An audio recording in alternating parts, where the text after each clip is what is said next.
Welcome to food ഇൻഷി. ഇതേ ഞാനിവിടെ കുറച്ച് സാധനങ്ങളൊക്കെ എടുത്ത് വെച്ചിട്ടുണ്ട്. ക്യാപ്സിക്കം ഉണ്ട്, സവാള ഉണ്ട്, തക്കാളി, അപ്പോൾ തന്നെ ഉരുളക്കിഴങ്ങ്. ഇത് വെച്ചിട്ട് നമുക്ക് നല്ല ഗ്രേവി ഉണ്ടാക്കിയെടുത്താലോ. ഇത് 2 തരം ക്യാപ്സിക്കം എടുത്തതാണ്. ഒന്നെടുത്താലും മതി. ഉള്ളത് എൻ്റെ അടുത്തതുള്ളൂ, ഞാൻ 2 എടുത്ത്. ഉരുളക്കിഴങ്ങ്, തക്കാളി, സവാള. നമുക്കിത് ഉണ്ടാക്കിയെടുക്കാം. പാൻ വെച്ചിട്ടുണ്ട്, അതിൽ ഓയിൽ ഒഴിച്ച് കൊടുത്തിട്ടുണ്ട്. ഈ ഉരുളക്കിഴങ്ങ് ആദ്യം നമുക്കൊന്ന് നെയ്തിട്ടിട്ടൊന്ന് വാട്ടിയെടുക്കാം.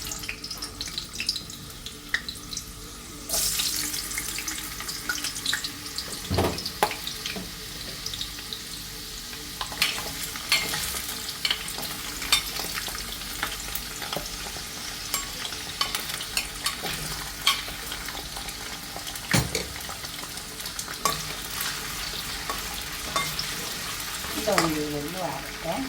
വാടിയൊന്നും ഉരുളക്കിഴങ്ങ് നമുക്കൊന്ന് കോരി.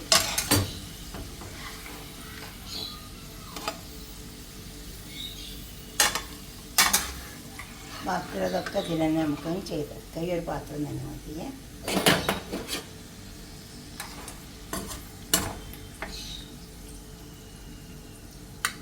ഓയിലിൻ്റെ ഒഴിച്ച് ഇത് മുഴുവനായിട്ട് കോരി തന്നെ വെച്ചിട്ടുണ്ട്. അതിലേക്ക് നമുക്ക് സവാള ഇട്ട് കൊടുക്കാം.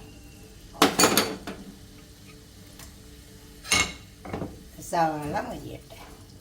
സവാളക്ക് മൊരിഞ്ഞ് വന്നിട്ട് ഇനി നമുക്ക് ഈ തക്കാളിയിലേക്ക് ഇട്ട് കൊടുക്കാം. സവാള മൊരിഞ്ഞ് തക്കാളിയിലേക്ക് ഇട്ട് കൊടുക്കാം.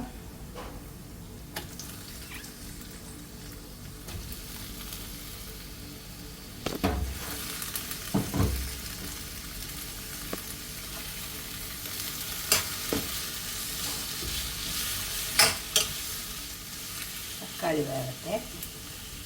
തക്കാളി നന്നായി വേവണം. തക്കാളിയൊക്കെ വെന്ത് വന്നിട്ടുണ്ട്. ഇതിലേക്ക് കുറേശ്ശെ മസാല ഇട്ട് കൊടുക്കാം. 1 ടീസ്പൂൺ കാശ്മീരി മുളക്, 1 ടീസ്പൂൺ മഞ്ഞൾപ്പൊടി, 1 ടീസ്പൂൺ ഇട്ടാൽ മതി. പിന്നെ ഉപ്പ് ആവശ്യം പോലെ ഇട്ട് കൊടുത്താൽ അത് നല്ലോണം ഇറക്കി ചേർക്കുക.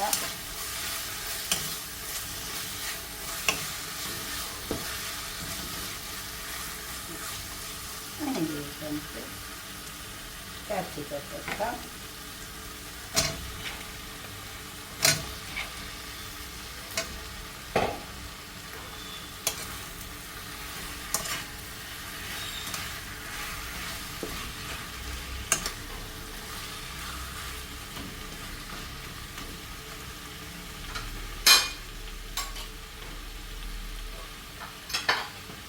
നമ്മൾ വാട്ടി വെച്ച ഉരുളക്കിഴങ്ങ്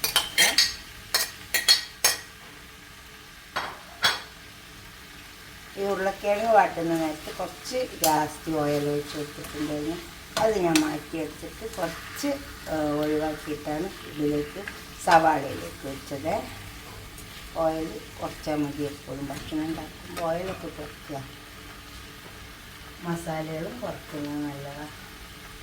കുറച്ച് കുരുമുളക് ഇതൊക്കെ നന്നായി ഇളക്കി ചേർത്ത് ഒന്ന് മൂടി വെച്ച് കൊടുക്കുക. ക്ലോസ് ചെയ്ത് കൊടുത്താൽ റെഡിയായി വന്നിട്ടുണ്ട്. ഇതുപോലെ ഒന്ന് ഉണ്ടാക്കി വയ്ക്കാം.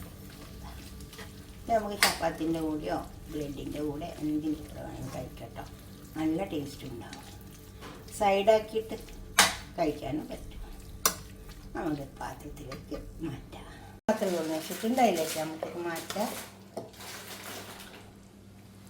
ഉണ്ടോ, ഇതുപോലെ ഉണ്ടാക്കി വയ്ക്കുക. കുറച്ച് ക്യാപ്സിക്കം ഉരുളക്കിഴങ്ങ് മാത്രമേ ആവശ്യമുള്ളൂ.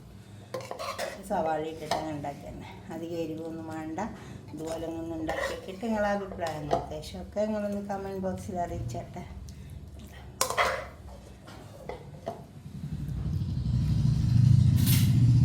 ലൈക്കിങ് വേണം, ഷെയറിങ് വേണം, സബ്സ്ക്രൈബ് ചെയ്യാത്തതൊക്കെ ചെയ്യും വേണം. അടുത്തൊരു വീഡിയോ ആയിട്ട് നമുക്ക് പിന്നെ കാണാം. ബൈ.